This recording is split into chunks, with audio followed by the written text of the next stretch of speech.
Ano ba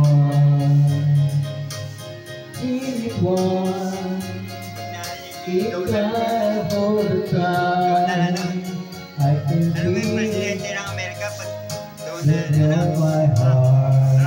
narinig yan, bubumbayin na yung Venezuela. Venezuela, bubumbayin na niya yan. Pag narinig yung kanta na yan.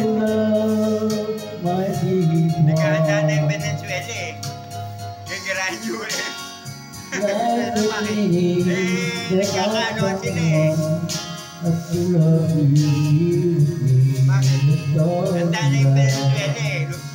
Gagarahan nila eh. Ba't buti niyang mag-susupply ng armas? Talagang vendador talaga. Binomba niya yung may binomba siya eh. Talagang siya. Pag sinabi niya, gagawin. May binomba siya ngayon eh. Binomba ng Amerika. Ba't nila binomba? Eh maraming ISIS eh.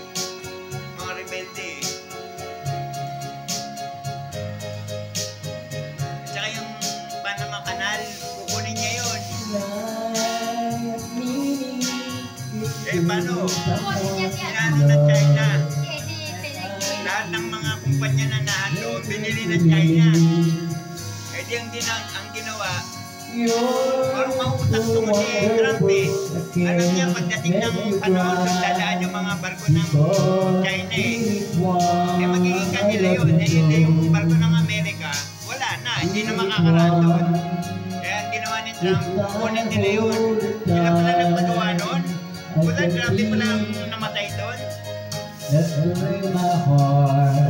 dami namatay. Paano kukunin? Kunin niya. Kunin niya talaga. Ano, gigirahin yung mga nandun? Kahit na gigirahin. Kanila daw yun eh.